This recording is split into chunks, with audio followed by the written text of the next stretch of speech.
Hello, my friend. Today on the podcast, I have a very exciting guest who's going to be talking about something that should be discussed with women beyond 40, and that is about our sexuality, right? And how to keep our pelvic floor healthy and vibrant and working as long as we want it to be. So, joining me today, I have the esteemed Dr. Betsy Greenleaf. She is the first board certified female urogynecologist and triple board certified in obstetrics and gynecology, urogynecology, and anesthetics. She focuses on hormone health, pelvic and sexual wellness, and pro-aging approach to vibrant living. She helps men and women over 40 look great, feel great, perform great in and out of the bedroom through integrative root cause medicine. She really focuses on connection of the mind, the body, and the spirit for total wellness, and really wants to empower people to thrive with vitality and joy.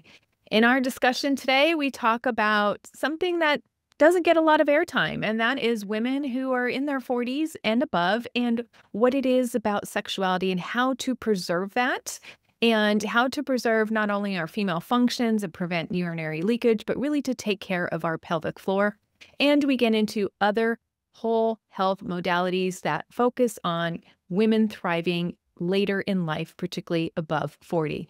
Please join this fantastic conversation with Dr. Betsy Greenleaf.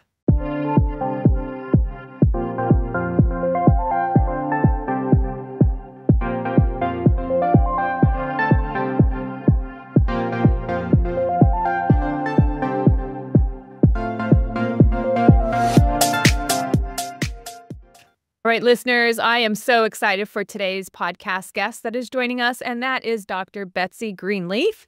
I want to start off, Betsy, by asking you, with all of your training and all of the diverse things that you do, it's an area that I think a lot of women are silent about, especially as we get older, past 40, after we've had the kids and done all the things, is our sensuality and our sexuality.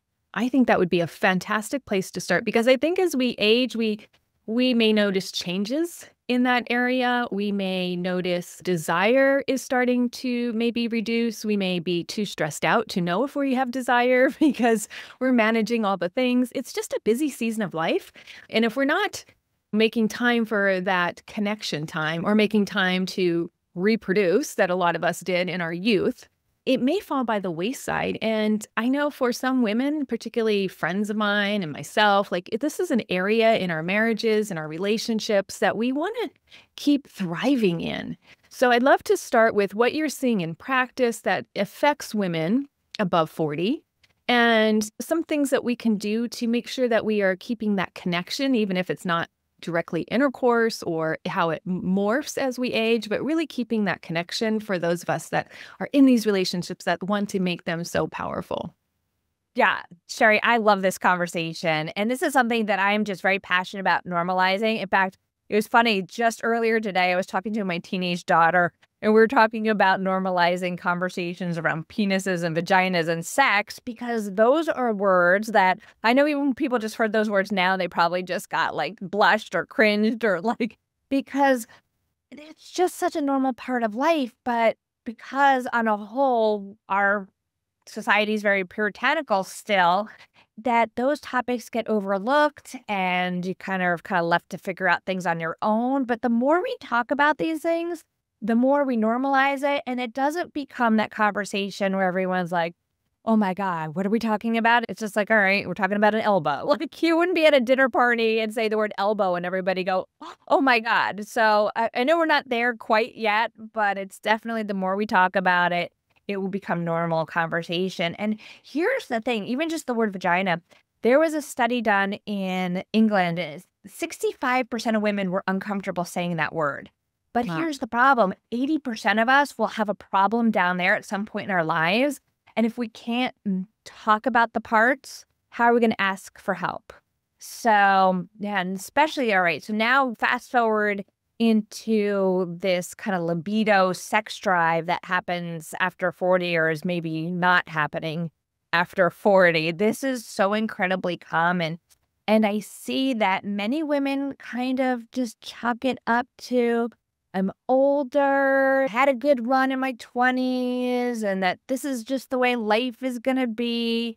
And they just kind of overlook it and just accept it. And it doesn't have to be that way. There's so many different factors and there's so many different tools in our toolbox. And especially if you're finding that you're kind of hitting that age where maybe kids are starting to, if you have kids, they're starting to leave the house. And now all of a sudden you're there as an empty nester with your partner and you're looking at each other and you're like, oh, what do we do with each other now? This is where it becomes more of an issue. So I think part of the problem is everything else we learn as humans, we learn from watching and observing. And so sex is not one of those things. You're lucky if you got any sex education in high school, and it definitely did not cover these topics. And so as an example, really what we're still looking at is that Masters and Johnson's model that came out in the 50s and 60s. Which, great, Masters and Johnson's did an amazing job with sex research. They got people talking, but we haven't really gone way beyond them. And so their model of sexuality, especially female sexuality, is very linear, meaning like you're looking at it on a graph and it starts with desire. So they always have desire starts first. Then there's arousal, then there's a plateau. If you're lucky, there's an orgasm, and then there's a resolution and it's over. And it's just very like start, stop, very linear model. And what we're finding is that that is not exactly how things work. And so there's another researcher who I absolutely love is Dr. Rosemary Basson. And sometimes I actually show my patients the Rosemary Basson model. And you can Google it. Last name is Basson, Rosemary Basson model. And she basically looked at female sexuality and says, okay, listen, you can still have spontaneous desire. That can happen. But one of the problems is as we get older, there's a lot of things that come in that kind of get in the way of spontaneous desire. It's not like when you're in a new relationship. It's not like when you were 18, when you didn't have a lot of stressors or responsibilities. And so that can still exist, but for a good number of women, it doesn't. And unfortunately, the message we get in the movies is that you're like walking hand in hand with your partner on a beach someplace. And next thing you know, you're like, boom, rolling in the sand. So women are waiting for that desire to hit and to be, pardon the phrase, but to be horny.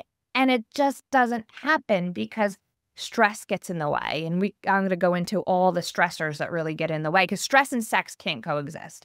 But stress gets in the way, life gets in the way, exhaustion gets in the way. And so what Rosemary Basson's model is like, okay, spontaneous desire can still exist. We'll put that to the side. But what about willingness? And in her model, it's willingness comes first. So you may not actually be in the mood, but are you willing to potentially go through some steps, either with yourself or with a partner, and then see where it goes? Now, the Rosemary Basson model only works if you also have an out, because you don't want to feel obligated to engage in any kind of sexual activity, because then that creates a negative loop that makes it unenjoyable and a chore, and you don't want to have to, you're just like, oh my God, I just don't want to have to go through this. But just starting with willingness and then having a conversation either with yourself or a partner that, hey, if this is not going anywhere, let's just cuddle. Let's go do an activity. Let's go do something else. Let's just hang out. But what she found was in her research that if the willingness came first and you kind of just went through the motions, and that looks different for everybody, and then what would happen was blood flow would start increasing to the pelvic area. And so in some people that may look like lubrication, some people that may be engorgement of the clitoris, and that there are physiologic changes that start to happen down below. And then as time goes on, all of a sudden so we have actually arousal coming first, like physiologic arousal coming first. And then there comes a step where a woman goes, oh, you know what? Maybe I want to do this. And so then the desire is coming second. And then as long as it then progresses into a satisfying and enjoyable activity after that, then there's oh, wow, this was really good. Why don't we do this more often? So when I have patients coming in with libido problems, before we start talking about like lifestyle changes and supplements and medications and because unfortunately, there's no magic pill. We don't have a horny pill. We're not going to have a horny pill because your brain is your most important sex organ, and everybody's brain is different. So what turns one person's brain on might not turn another. So that's where it's hard to like put that in a pill and have it work for everybody. So, but once I show people this Rosemary Bassan model, and I'm like, think about that, go home, try it. I get a lot of women that come back to the office and they're like, you know what? Kind of like set a date with my partner and we put it on the calendar and we said, okay, during this time, no emails, no phone calls, no nothing. It's just going to be us time. And then we happen to kind of just go through some motions. And next thing you know, they're like, it was amazing. And why don't we do this more often? And so you have to kind of just remind yourself like, all right, this is the way it works. And like, you don't have to have a partner. This can be self-pleasure too. And sex, and unfortunately, is one of these things where medically, if you don't use it, you do lose it. So because just the act of becoming aroused helps to increase blood flow to the pelvis for all types of individuals. And we want to keep that blood, it's going to keep that tissue healthier. It's going to keep that tissue more reactive. And if we don't use it, those blood vessels actually will start to retract and not go into the tissue. So yeah, so think of it as your pelvic physical therapy, whether, like I said, whether it's by yourself or with a partner, it is something that you want to incorporate into your life. And actually, even from a lot of women will say like, oh, I'm too stressed to have sex. And I get that. I totally get that. It's like you already have the to-do list and it's like one more thing on your to-do list. But there's been studies showing that those that engage even in self-pleasure or partner pleasure with or without orgasm, it didn't make a difference in the study, that 98% reported improvement in sleep, like 95% reported improvement in mood, 93 said that they had less stress after engaging in these activities. So it's also this mental health activity. So that's why we need to normalize it, incorporate it into your wellness plan. So I love how you described all of that, because here's what I'm hearing as I heard you say all that is in our early teens, 20s, there's the hormone surge. Our bodies kind of led us in that direction. There was a lot of desire. There was a way that we became sexually ready. And what I'm hearing now as we age and we've got to-do lists and we've got a lot on our plates and our biology has shifted, our hormones are shifting, it's not the same playbook. yeah. It's a different playbook. So I like how you broke it down. It's not like desire that leads like it did in the past. It's more this willingness that may not lead it, but at least get our minds, our brain being that big sex organ, as you mentioned, get our minds willing to consider that there could be play and fun, and we can push aside just for a little bit of time that to-do list and engage in this activity, which helps us mentally, helps us foster relationship with the partner that we love and we want to bond with, helps to foster that oxytocin that brings us together, helps to foster the stress relief that comes regardless if there's climax or not, or orgasm or not. And you are like helping the body maintain health because you're lubricating it or you're stimulating this part of the body for a lot of women that we're just up in our heads all the time. So getting in the body, getting in that pelvic area, getting that blood flow, getting those things secreted to help keep it lubricated and for all the systems to still work for as long as they can. I think we want all of that. We want the increased pleasure. We want the joy. We want the stress relief. We want the decline of our pelvic area to push that off as long as we can. So I think there's so many benefits that you pointed out there that are well and be above and beyond just the climax part. Now, not to say that that's all the reason to go in for it too, but there's so much more that comes from that goes to overall well-being and our health and our wellness. And it's interesting, as a urogynecologist, I've seen so many women, we naturally tend to hold stress in our pelvic floor too. So this is also great for relaxing the pelvic floor because anytime we can bring blood flow into that area, it helps the muscles to relax. And then if you want to kind of get into the integrated functional and more woo-woo aspect of things, there is this idea of like energy centers, and the sacral chakra, which is located in the pelvis, is directly connected, they believe, with creativity. So you could even go like, all right, this is great for creativity, and maybe you have a problem that you're stuck on at work or at home and you just can't figure out the problem. Well, maybe we need to go take a little break and use that Yes. to come back to it. So Yes, yes. And for a lot of women, like their intuition, right? They'll say they feel in those chakra areas and that energy. yeah. And you're right, when that energy gets stuck and it's not flowing, you're just not as intuitive. You just don't feel like maybe you know yourself. It's harder to make decisions. Like I've been doing some of this somatic energy work myself, and I'm just noticing, oh, I've been losing touch with that part of my body because I've been in my head so long and got a lot of accolades because we're achieving as women, and that feels good. But, just connecting with that feminine essence is important. I'm glad you mentioned that people do store stress in their Oh, gosh. hips and pelvis. And whenever Yes. I do a yoga class, I'll notice like, oh, there's a lot here as I'm doing the cat and cow. And I'm like, oh, yes, here's stuff that needs to get out and get. Women more so than men will tighten up and store a lot of their stress in their pelvic floor and their pelvic muscles. Yeah. Mhm. So teach me more, or teach our audience more about this pelvic floor, because I have heard there's like pelvic floor therapy, there's pelvic floor things. Like what should we be on the lookout for? Like initial signs of decline or initial signs. Like I don't want to wait till I have like a prolapse. Yes, there's something that just falls out like they talk about. But what are some things we should be doing to keep our pelvic floor nice and healthy and lubricated? Yeah. So the unfortunate statistics is that 50% of women will have a pelvic floor problem at some point in their lives. And that can be things like prolapse, which where either the bladder's dropping, the uterus is dropping, the rectum is dropping, and or incontinence, which is the same process. So it's interesting. Our pelvic floor, if we were to look at anatomy, we have the pelvic and pubic bones that basically make up our pelvic girdle, and they're like our hip bones, everything, but we're a giant hole to gravity. There's not much holding things into our body other than some ligaments, some skin, some muscles, and that's what the pelvic floor is made up of. It's the muscles, the fascia, the ligaments that basically are just holding things up.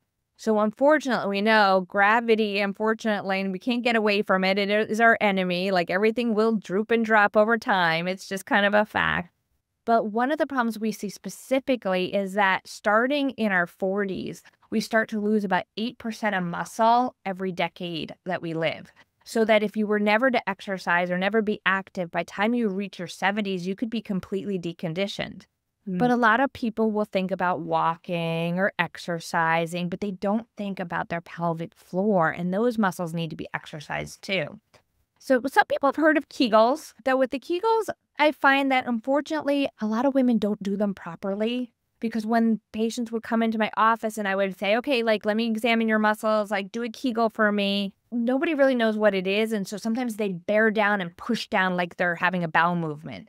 I like to explain, I stole this from a friend, I can't take credit for this. I like to explain the Kegel exercise more like if you picture a giant straw coming out of your vagina and you're trying to suck up a thick milkshake. Because if it's a thick milkshake, you'd be really kind of sucking and pulling up. So that's the motion that you want to do for a Kegel. It's more of a lifting and pulling up type of motion to hold in those muscles. It's more of like the muscles that you would be using if you were to hold in passing gas or a fart. Those are the muscles, because the muscles that go around the vagina also go around the rectum and the urethra. They all act as like a big sling. So it's those muscles that we need to exercise, because what can happen over time is if those muscles become weak, we get now more of a droop. So even if you have prolapse, you don't necessarily have to have surgery. You can manage it with strengthening those muscles, and it sometimes will give you enough lift that the prolapse isn't as obvious, and you can go, because there are risks of surgery. The other thing from a sexual function standpoint is if those muscles are stronger, it can make orgasm stronger. So we sometimes see women complain that as those muscles get weak, they might be having sex and orgasm, but they say, any orgasm is probably a good orgasm, but they say it was an orgasm, but it was okay, versus like when they were younger and those muscles were stronger. So it wasn't necessarily that it was an issue with the desire or the arousal. It could be a muscle weakness problem. So even I'll have patients, if the Kegels are not really, if they're not getting it in their mind, sometimes you can just take like a ball or a pillow or a towel and sit in a chair and like put that between your knees and squeeze, like push your knees together and squeeze against that pillow or towel or ball. That action will also tighten the pelvic floor. So that's actually, those are all going to help with exercising those muscles. Now, some people have too tight of a pelvic floor, like their muscles are too tight, and they may have problems with pelvic pain. They may have problems with having bowel movements or pain with bowel movements. And that's where Kegels aren't necessarily going to help. Sometimes we need to like learn how to just do a Kegel long enough to identify where those muscles are and then learn how to relax. But the nice thing is there are pelvic physical therapists. There's a lot more of them out there than there used to be. When I first came into practice, you could hardly find anyone, but now there's tons of them. I think every woman should go visit a pelvic physical therapist at some point in their life just to kind of check out what's going on, get some instruction on how to do some exercises and make sure things are working. And in fact, it's kind of sad, like in Europe, and especially in France, after a woman has a baby, she automatically goes through pelvic physical therapy as part of her recovery. We don't have that here in the United States. And you think about any other thing that you do, if you had knee surgery, hip surgery, you'd be going through physical therapy to recover. But in the United States, they've never really, or they haven't yet caught on to this idea. But childbirth, even if it's a C-section, just the weight of pregnancy can be pretty damaging to the pelvic nerves, the ligaments, the fascia, the muscles. And so trying to recover those muscles so that even later in life that we have better control. And in fact, in France, they have a much lower rate of prolapse and incontinence than we do in the United States. And they believe it's because of this physical therapy programs that women do after childbirth. So the nice thing is too, like the other thing is there's a lot of tech now, which is kind of fun. If you don't know exactly what you're doing, there's lots of different devices on the market, anywhere from, there's one that I like that's, I don't know if I can mention brands or if you don't want me mentioning brands. Yeah, go ahead. Okay. Yeah, feel free. There's a company called plusOne that makes one that's pretty inexpensive compared to the other ones. It's just like a little, kind of like this little like egg device almost that goes into the vagina. And then there's a handheld device with little lights. So every time you tighten, you see the lights go on. So you know you're doing it right. Oh. So it's a little bit of feedback all the way up to, there's some like fancier tech. There's one called the kGoal. There's the Perifit. There is, I'm trying to think, there's a whole bunch of them. They're more tech-based where there's a device that goes in the vagina and it works with an app on your phone to show you that you're doing the Kegel exercises correctly. And some of them have even gamified it so that you can like actually play a little video game while you're doing your Kegel exercises. So there's a whole range of things to help you do that nowadays. That's fascinating. I had no idea there was so much tech in the back of my mind. Well, first of all, while you were talking, I was doing some Kegel exercises. So it's nice that you can do these exercises and nobody has to know. And I have some questions about that, like how long should I be holding? How often should I do them? So we'll come back to that. I want to put a pin in that. But just thinking about all these tech devices, I don't know how the uptake is around women, but I just know if these devices came out for men and men can like get longer or stronger erections, like they'd be all over this. This would be like the greatest and latest technology. It would like blow Viagra out of the water, right? So I just love how like men just embrace their sexuality. They know that it's important to them. It's important to their health. It's important to their happiness, their mental state, and they make no qualms about it. And I really wish for a day where women could be just that joyous, that happy. You know, I think sometimes religion or upbringing or modest, like that makes us shy or embarrassed, or I don't know. I just feel women have so many different emotions around their feminine parts and using the word vagina, like you said. And I know some families that won't raise their kids talking about that. Like, I do come from a family that talked about it. Yeah, it's so bizarre to me that this is a human anatomy. We men and women are meant to have pleasure, and it's beautiful in the confines of a relationship and bringing it together. And I want that lasting happiness as long as my body will allow me to have it. So thank you so much for educating the audience and even myself, because now I'm going to be Googling these devices. Well, it was funny. I was speaking at my mom's church group not too long ago. My mom was like, ahead of time, she was like, do not talk about vaginas or sex. And as she's like, it's the church ladies, don't talk to them about it. And I was like, okay, what do? I put this lecture together just about general women's wellness and screening that you should do. And the moment I got there, everybody wanted to know about vaginas and sex. And so I just looked over at my mom and I'm like, I didn't start this conversation.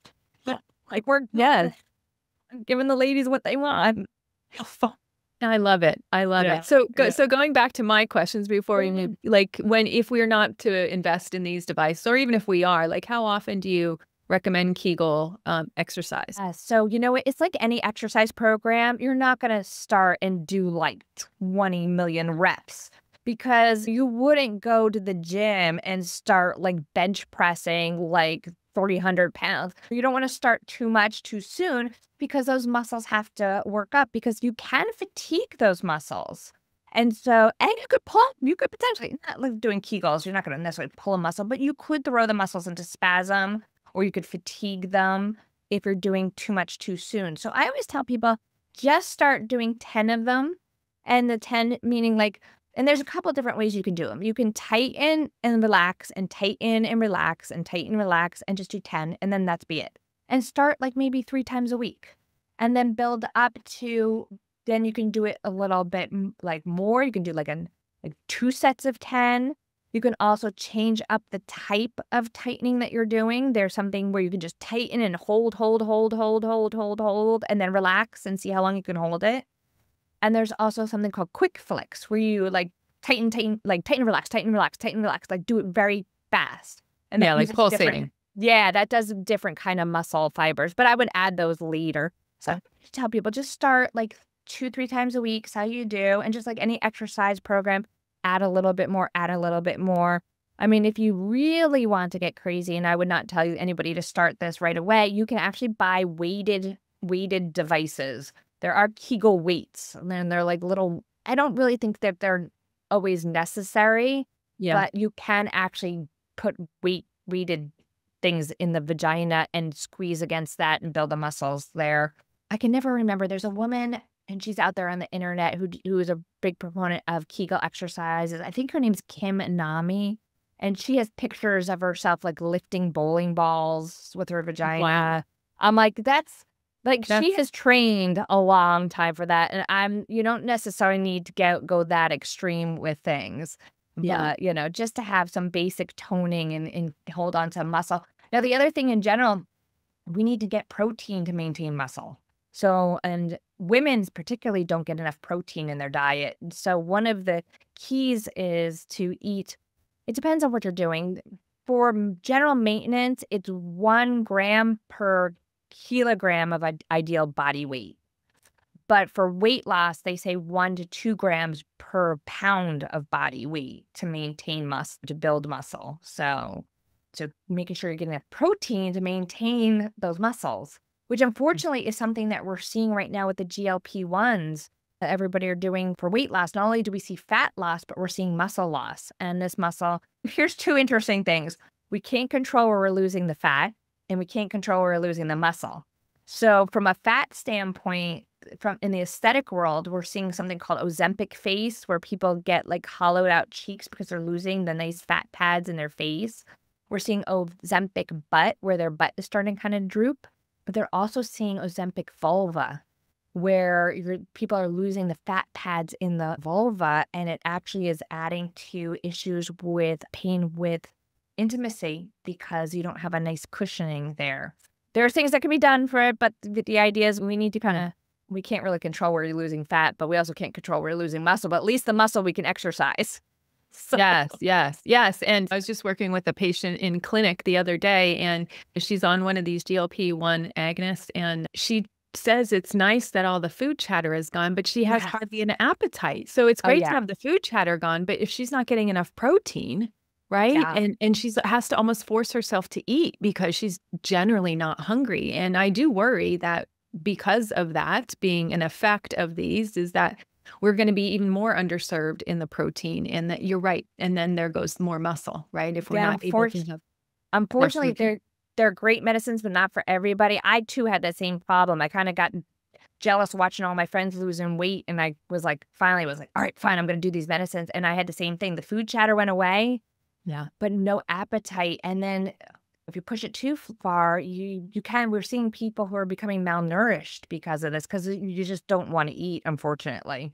So great points. Great points about the Yeah. protein. Great points about, hey, we got to build our muscle, not just in our arms and our legs, but in our pelvic floor to prevent incontinence, to prevent leaking when we get older. Nobody wants that leaking and wearing pads and all of that. And then it helps with your sexuality too. I want to get back to, you mentioned about stress and how that affects libido and longevity. So can we unpack stress a little bit and what women can do in that area? Because that is a huge issue for weight loss, for libido, for so many things. So I think unpacking stress is, when people hear stress, they think, oh, I need to meditate. And like, that's the end of discussion I hear with a lot of clients that I help.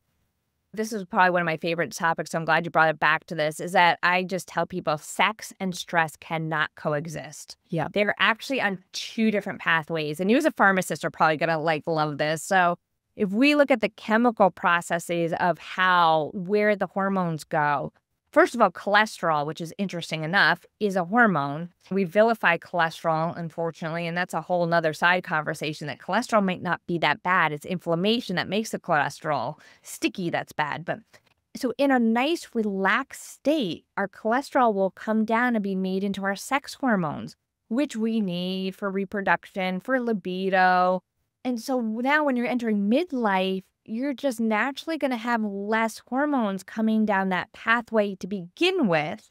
And so you don't want to have to lose the hormones that you do potentially have into stress. Because what happens is, if you're stressed, those hormones kind of make a hard left turn and they go down a completely different pathway. And I say they go down cortisol street. So they go down and are made into cortisol, our stress hormone. And these are things that are good in small amounts. And this is how we developed as humans, is to have this stress response is what kept us alive. That's part of our sympathetic nervous system, our flight or fright. If a lion jumped out of the woods, you wouldn't want to go, excuse me, lion, let me have sex with my honey or eat my dinner, or in the relaxed state, we're healing, we're digesting, our reproductive processes are occurring. You don't want to be doing those when a lion jumps out of the bush. So you want all your energy to go into stress, so you can either run away or fight. But that's supposed to be a temporary thing. And then you're supposed to go back down into making those hormones, those healing hormones, those sex hormones. But in modern day, our lions are coming in different forms. And so the stress is happening more frequently or longer. Sometimes we're getting stuck in stress. And so this is where even sometimes I see people who are on hormone replacement therapy, and you're giving them hormones and they're not getting the results they want because they may be back converting their hormones into cortisol. They may be going back into stress because those processes can kind of flip back and forth with each other. So then we got to go, well, what are the stressors? Well, some of the simplest things are sleep. We should be getting 7 to 9 hours of sleep a night. So if you're a person that's getting 6 hours, 5 hours, first of all, we know the rates of obesity go up. I think the rate of obesity is 23% if you get 6 hours of sleep, and it goes up to something like 75% if you get 5 or less hours of sleep a night. So number one, we have problems. Sleep is a big problem. And then you can't all of a sudden go from 6 hours to 8 hours and just be laying in bed, because you're going to all be staring at the ceiling and cursing out this podcast and be like, she told me 8 hours. I tell people, back off your sleep by 15 minutes a day, a week, or whatever. Do it slowly until you're getting that 8 hours. And that means turning off the phones, trying to get away from the bright lights. Unfortunately, the artificial light and the TV and the phones and the computers are very stimulating to our brains, and our brain thinks it's daytime when we see those things, and they're not conducive to sleeping. So it may be trying to, I purposely will get off my computer at 7 o'clock at night, even though I really want to get one more thing done. I know that if I push it, I will not sleep. So dehydration. 75% of Americans are chronically dehydrated. We're just not drinking enough water. And I tell people, drink water all day long. Well, that's a stressor. And so if you're not drinking, you're not going to lose weight. Because also, that's the other thing. When you're losing weight, You won't lose weight if you're stressed. Your body holds on to it because it doesn't know the difference between you were like in a car accident and you were stressed versus you're causing a stress to your body another way. So you're not going to lose weight. Your hormones are not going to happen. So just drinking water can make changes. Exercise. Now, here's the problem. I want people moving. However, over-exercising can be a stressor. And that's a whole nother conversation we can go into for hours. So I want to say, like, maybe check in with your doctors, check in with a practitioner. Usually the research is showing about half an hour to 45 minutes max at a time of exercise per day is about good. Anytime you go over 45 minutes, that can now get in, you can enter into a level where cortisol will stay elevated for much longer. And then there's been some studies that look at time of day of exercise. And ideally, listen, I want people to move. So I don't want people to be like, oh, it's 6 o'clock at night and I didn't exercise. So guess what? I'm not exercising. If 6 o'clock, 8 o'clock at night is only when you can exercise, then do it. But there was a study that looked at people where they had them exercise at 8 in the morning and 8 at night, and they did the exact same exercise. The people who did it 8 in the morning, their cortisol, their stress hormone recovered much quicker than the ones who did it at night, and it stayed elevated and it affected their cortisol much longer. So if ideally the morning time would be better time to exercise and not over exercising. So we got, okay, sleep, we got hydration, we got exercise, diet, processed foods, inflammatory foods, unfortunately, and anything that causes inflammation in the body is a stressor. So I always tell my patients, you should be eating something that falls into the 4 categories. And the 4 categories are it's your food at one point grew, swam, walked, or flew. Yes. It doesn't any of those categories. It's probably not something we should be eating. Meaning that, like, Twinkies don't grow on trees. There's no free-range Doritos. I don't want to say all processed foods are bad because there's some great protein bars out there that are processed and made that way. But really looking at sugars, unfortunately, the sugars tend to be incredibly inflammatory.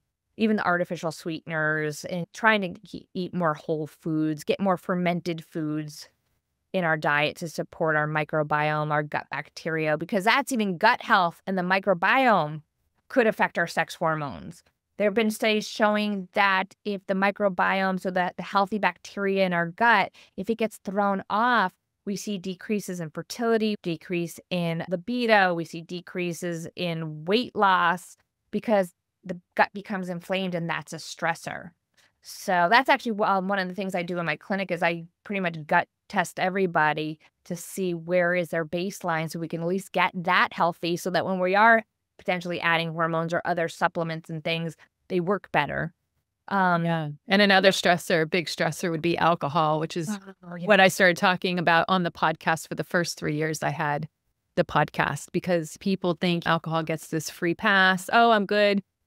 Eat clean. I do all this stuff. I'm a healthy person. I go to the gym, but I got this little alcohol issue going on, and it might be just a couple of drinks here or there, but people like poo-poo that or minimize that or think it's normal or think that the body shouldn't have consequences because of that. And maybe in our 20s, we didn't have many consequences because the body could rebound and snap back and you could do a lot to the body. But alcohol, I think, particularly as we age, is a major inflammatory agent, and for our gut, for our brains, for our liver. Yes.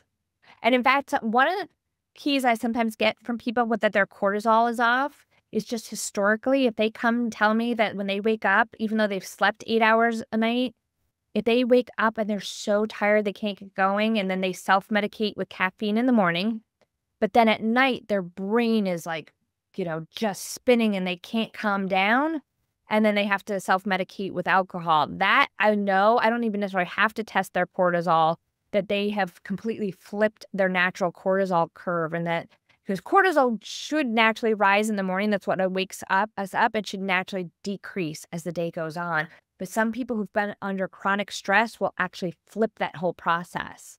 And then they turn to either stimulants in the morning to get going and marijuana and alcohol in the afternoon, or, benzodiazepines or like something like that. And that's, to calm down. So that's actually a big key. If you're saying like, oh my gosh, that sounds like me, that could be the cortisol, but you can get it back normal. And that's things like also when we talk about emotional stress, there's so many different things that can be done now from like you maybe meditation is great. In fact, they actually have done studies on Tibetan monks and they have like the longest lifespan, the healthiest microbiome. Their hormones are good because they meditate all day long. So, but even just like 5 minutes a day, like can help, or even doing breath work. So I'm doing my integrative medicine fellowship right now with Dr. Andrew Weil, and he's really big on breath work. And even he does something that's just so simple. It's the box breathing where you do like 4 breaths in, hold it for 4, 4 breaths out, and then like hold it for 4. And as long as you could easily do that very easily, it's a great way to decrease stress. Or if you're driving down the highway and someone cuts you off and you do that, you find yourself like not caring anymore. Yes, that's a beautiful technique. Yeah, I teach that in my Drink Less lifestyle program as well as in my metabolic makeover program because it is so effective. It's great. Yeah. And I love music. I mean, anywhere from, and you can find things on YouTube if you're like on Spotify or Amazon. There's so many like guided meditations. There, if you go binaural beats or binaural music, they found that when you have to listen to it with headphones, but if it's slightly different tones in each ear, it's not perceivable to your conscious brain that they're different tones, but your subconscious brain hears it and actually is a way to trick your brain into a relaxed mode. So I have sometimes people who listen to that at night to try to calm down. That's actually one of my next projects of all my projects I'm doing is actually going to be producing some meditation music. Will be my next thing. So, yeah. You stay busy and I love it. I love all the programs and stuff. When I read your bio in the beginning, all the things you do is simply amazing and we appreciate that. How about let's transition and talk a little bit more. You mentioned one of the stressors is around food and highly processed foods. Do you think food makes a difference as we age in our 40s and above? We could talk about it from a weight loss perspective, because I know people have different camps about what diets you should follow. Is it calories in? Is it calories out? I'd love your take on how you find eating and the foods that we eat to like impact our overall wellness. Oh my gosh, yes, that is so incredible. My favorite quote is from Hippocrates, and he said in 440 BC, "Let food be thy medicine and medicine be thy food." And when I came across that, I was like, wait a minute, he knew that back then? Why is it taking us this long to remember that? Because I mean, I grew up in the 70s, 80s. There was a lot of Wonder Bread and a lot of processed foods going. Pop-Tarts, yes. Yeah. And I really have one of my passions is the microbiome. So I've gone down some rabbit holes on the research of the microbiome. And it just really is so incredibly interesting. And almost every chronic disease that's out there is either caused or worsened by a bad diet because these foods are just so incredibly inflammatory. And then we could develop something called leaky gut, where our gut basically doesn't filter the things that it should, the way it should. And now actually because it swells, I kind of explain it like if you had a coffee filter and it was perfectly functioning and you poured your hot water out on it, the other side, it's just nice brown water that you're like, hey, my coffee. But if there's holes in that coffee filter and you pour a little fluid on there, now all of a sudden you got a cup full of coffee grounds and light coffee. You're going to take a swig of that in your body and you're going to be like, oh, this is not the coffee I recognize. And that's kind of what happens with leaky gut, either from stress or from inflammatory foods or sometimes even antibiotics. We get shifts in the microbiome, the healthy bacteria that helps protect the lining of our gut. We get those shifts. We get other shifts in hormones, and then we don't heal our gut properly. And so we get these little holes in our gut. And now our food particles, things that we eat on the food, like insecticides and pesticides, can come through into our body and into our bloodstream. And our body doesn't recognize it as nutrients, and it starts to attack it, which it should. That's what it's supposed to do. But sometimes it gets confused and it starts attacking our own bodies instead. And so this is where they've been able to directly connect heart disease and autoimmune disease and even certain risks of certain cancers directly to this inflammatory process that happens in the body. So I do really think that diet is incredibly important. And I try to think about, well, what are I don't know if we'll have ever perfect research on what the human body is supposed to be eating, because there's also going to be variations based on where you live and What grows there? Yeah. yeah, and heritage and so, but I do think we were eating a lot more bacteria, meaning that we didn't have refrigeration, which don't get rid of your refrigerators. There's definitely a lot of food safety issues with refrigeration, but we're not replenishing the healthy bacteria in our body the way we would have if we were out cave people eating things that were not refrigerated back in the day.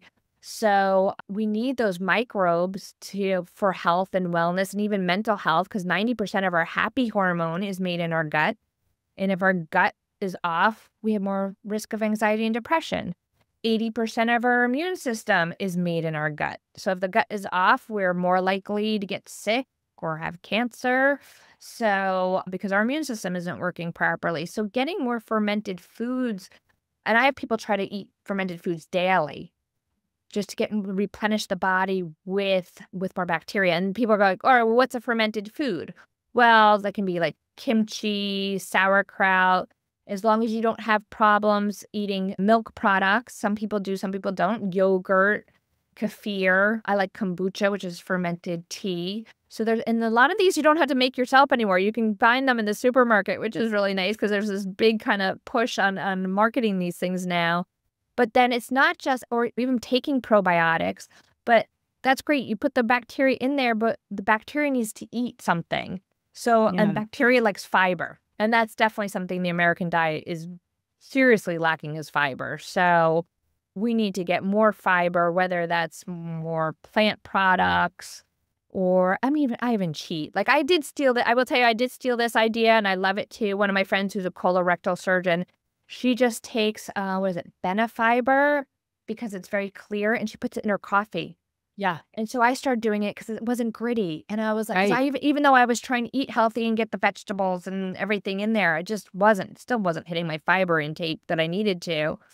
And so I was like, all right, now that I just put a little bit Benefiber in my coffee. It's not gritty. You don't even know it's there. I'm like, Right, all it's right. tasteless. Yeah, that's a great hack. I just made these Yeah. protein bars of all these seeds and stuff, and the Oh, recipe didn't wonderful. call for it, but I put in some fiber into it because I'm like, "All right, I gotta sneak it into sometimes the recipes or the smoothies or something you're already making, if you can just put a little bit in and it starts to add up." That's great. But it's just like the exercise where you say you wouldn't want to exercise immediately, like right away, doing like a full workout. You got to build up. Same thing with the food. In fact, they found that it takes, because a couple studies that looked at, it takes about, depending on the study, 6 to 12 weeks, but they're not exactly sure, but they think about 6 to 12 weeks for the microbiome to shift to one that can process the fiber.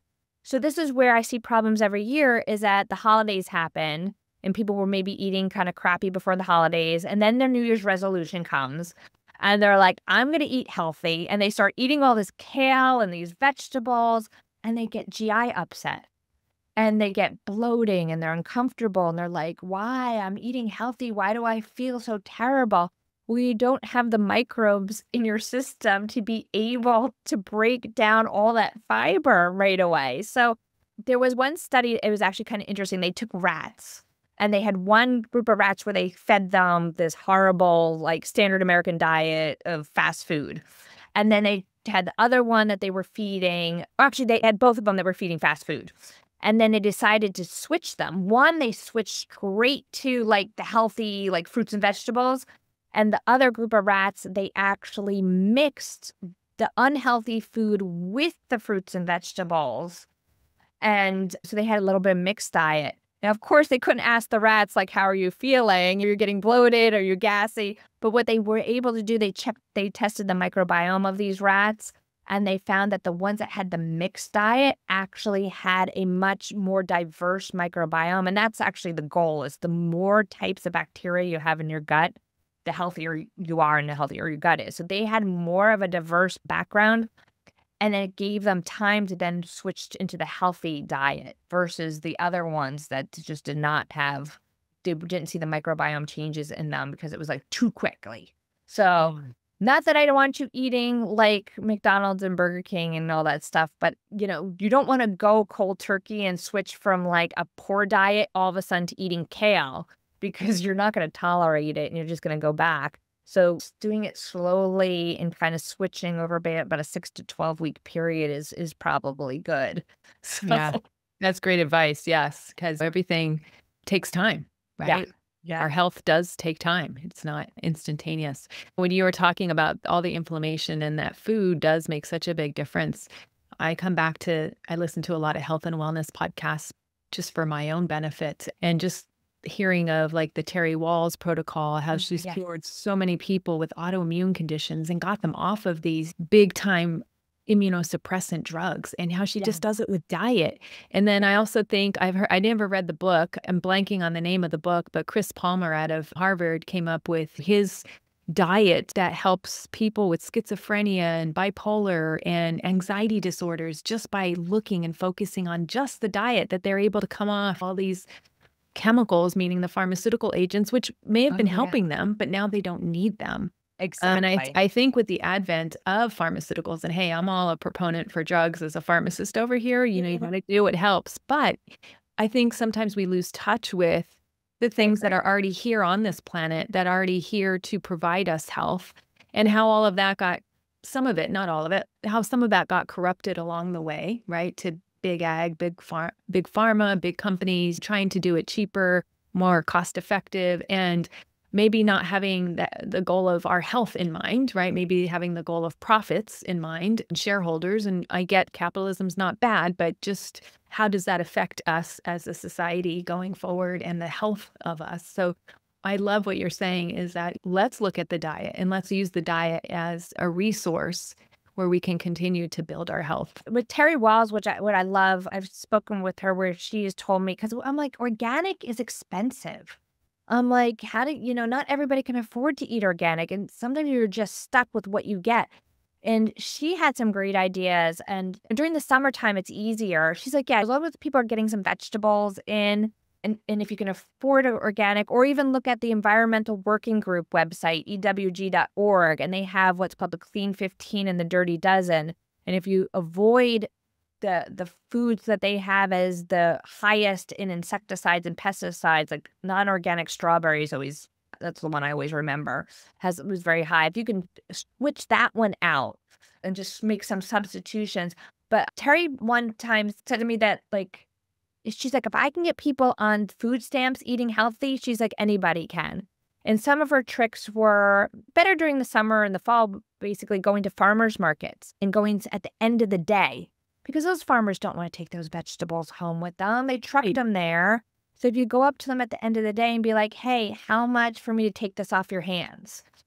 That is a really nice way to kind of get some vegetables. A lot of the inner cities have community gardens where you can learn to grow things. There's a lot of different little tricks. So I'm always looking out for things like that. Even sometimes supermarkets, if something is going maybe about to expire, or you can catch it. Sometimes you can get them cheaper, or you can even ask for, like, hey, this thing's about to expire. What can I? Yeah, or CSAs. I love the community. Yeah, I forgot. I'm in a CSA, and I always forget what CSA stands for. But Yeah. But it's a great way to support the local farmer, get it more cost effective. You could go in on a bunch with friends too. So there's that co-op opportunity. I think there are ways, and we've been so empowered by the internet. It just takes a little bit of research the first or few times to try something new, and voila, you can really have an increase in your health.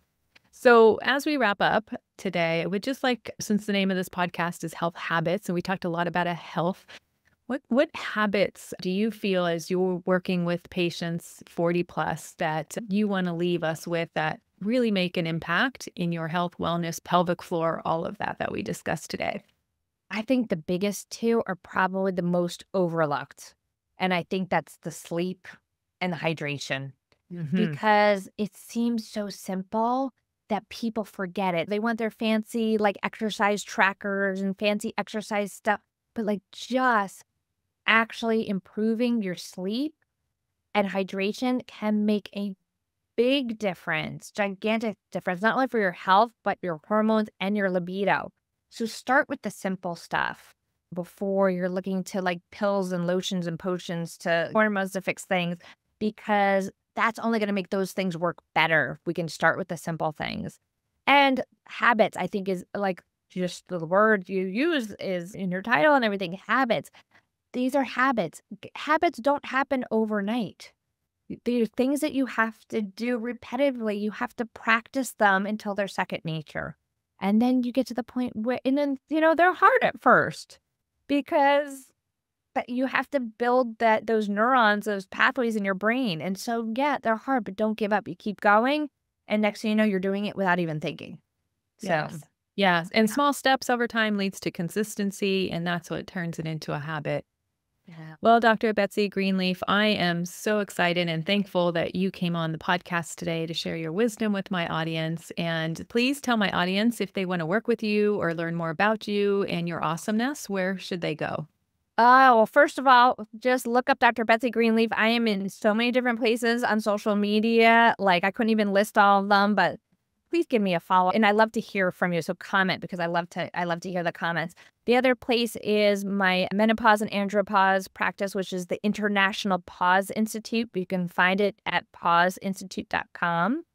I also have a e-commerce store where I sell pelvic health products that I recommend to patients called the pelvicfloorstore.com. And Sherry, I will get you a code for your listeners for them to get a discount, a 10% discount.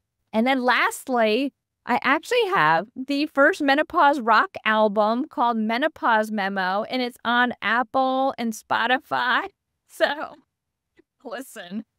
Awesome. Awesome. I love all these resources, and we will certainly put these in the show notes. And I look forward to that code because I do have to say I was at the pelvicstorefloor.com checking you out before getting ready for today's podcast. And there's some things that I want to buy, so I can't wait to use your code. But if you tell me right now what you want the code to be, I will go put it in when we're done so we can announce it here. So what would be the easiest? Let's just call it EPICU, EPICYOU. Okay, EPICU. That's the code, 10% off. Wonderful. Well, thank you so much for doing that, and such a pleasure chatting with you today. And listeners, I will talk to you next week. Thanks for listening to the Health Habits and Epic Living podcast. If you're ready to take the next step to improve your health, wellness, and lifestyle goals, head over to www.epicU.com and sign up for my weekly newsletter. Again, that's EPICYOU.com. Please note that the information in this podcast is for educational purposes only and does not constitute medical advice.